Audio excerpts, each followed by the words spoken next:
kelompok 1, kami dari program studi akuntansi kelas 631A05.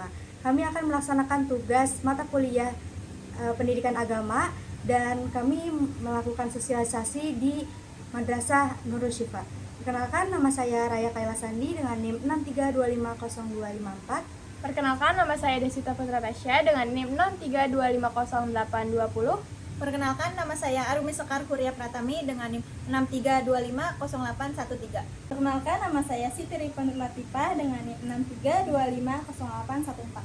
Perkenalkan, nama saya Gina Labibah dengan NIM 632502228. Sosialisasi yang kami bawakan yaitu bertema sholat dalam Islam. Selamat menyaksikan.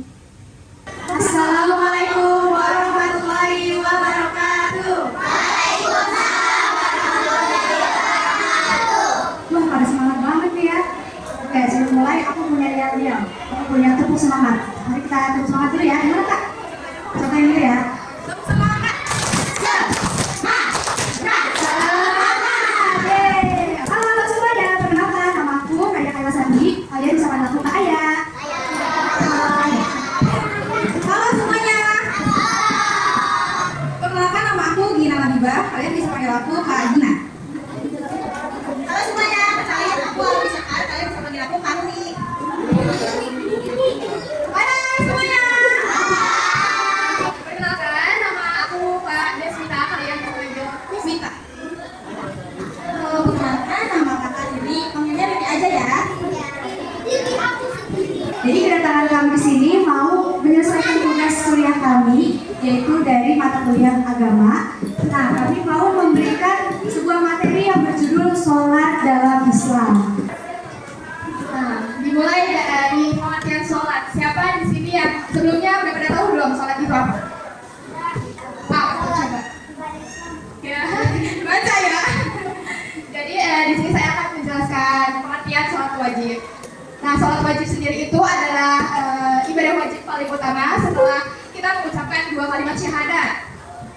Ibadah sholat itu menjadi salah satu bagian dalam rukun Islam. Ada yang tahu nggak di sini sholat itu rukun Islam berapa?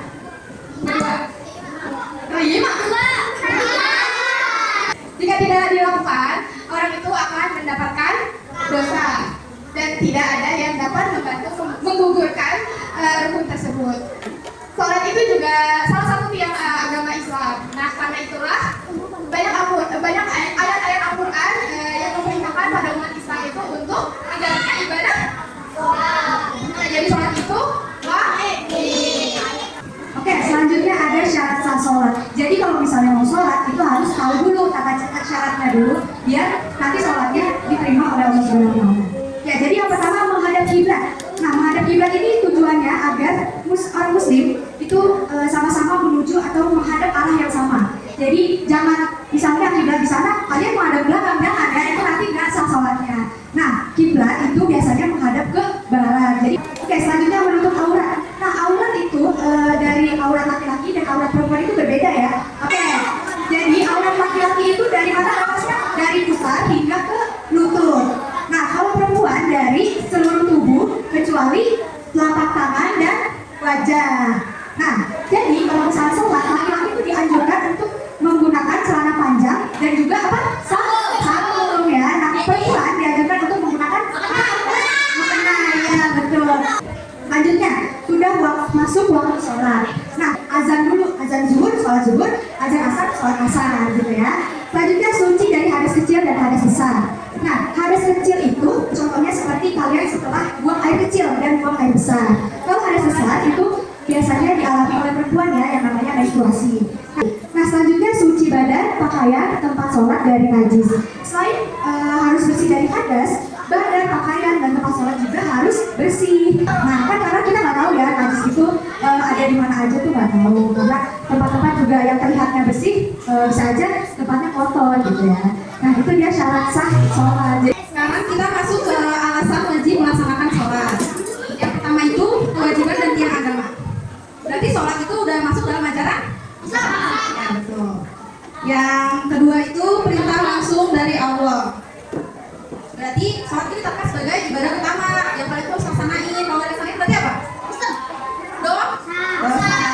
Kalian nggak boleh lewatin sholat. Kalian sholat tuh kalian tepat waktu gitu ya.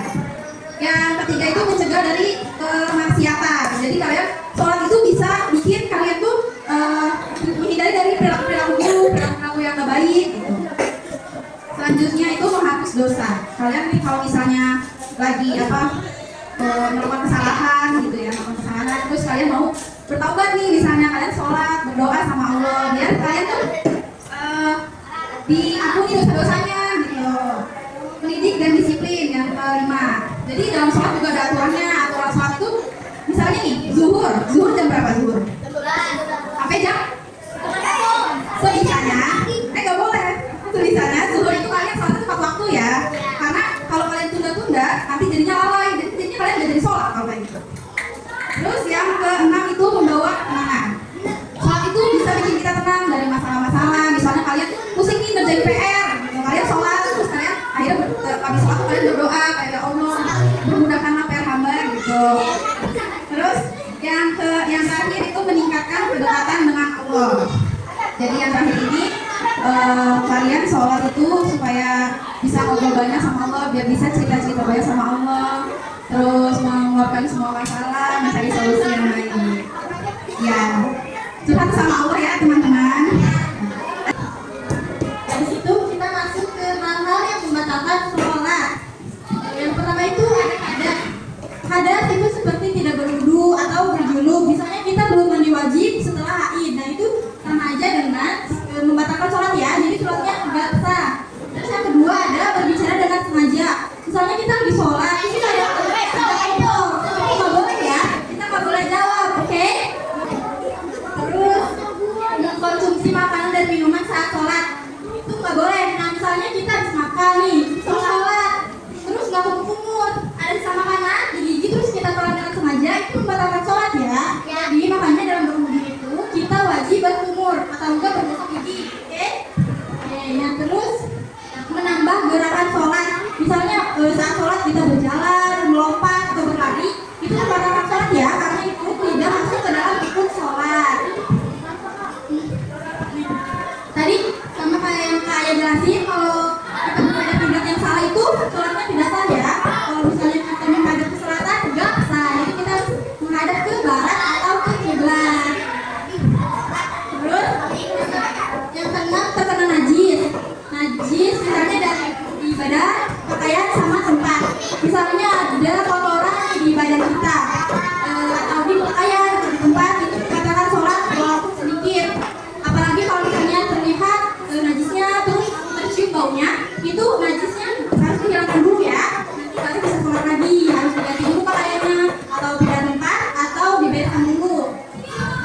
Terus yang terakhir ada hilang akal. Biasanya kalau sholat tuh kan ada bacaan-bacaannya ya. Teman-teman ada udah tahu belum sih bacaan sholat dari niat sampai salam? Ya, kalau udah tahu kita baca bareng-bareng ya. Nah, dari niat sholat itu gimana sih? Ini fardu subuhi rokaataini mustaqbilal qiblati adaan lillahi ta'ala. Habis itu takbiratul ihram. Gimana sih bunyinya takbiratul ihram tuh? Allahu Akbar.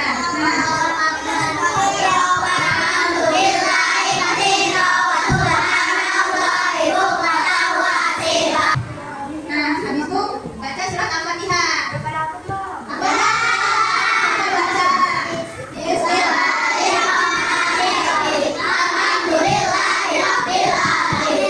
Al-Fatihah, habis itu ruku gimana ruku? Dengan hamidah.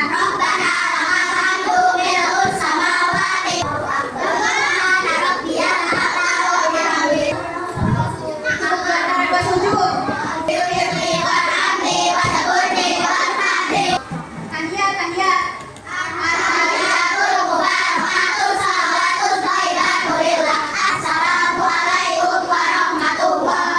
Mungkin itu aja materi yang dapat kita ngisi. Jadi akan ada pertanyaan. Jadi kalau misalnya yang bisa jawab angkat tangan ya. Sholat itu merupakan rukun Islam. Mari dulu nih, namanya siapa? Nah, oke. Langsung aja akan jawab. Karena sholat itu merupakan rukun Islam yang keberapa? Oke, nama diisi. Selanjutnya. Oke. Batasan aurat perempuan dan laki-laki.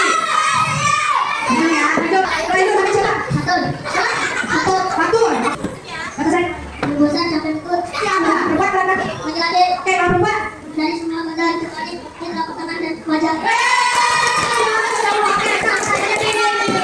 Bener ya?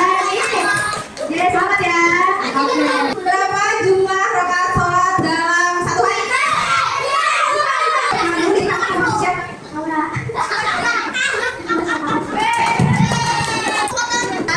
Yang bisa bacain niat sholat zuhur.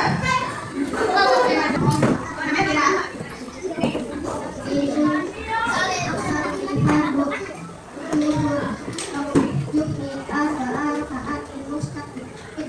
Ada Allah Ta'ala. Nama orang yang mengumandangkan azan. Jadi orang yang mimpin sholat itu namanya apa? Nah, wajib ya teman-teman.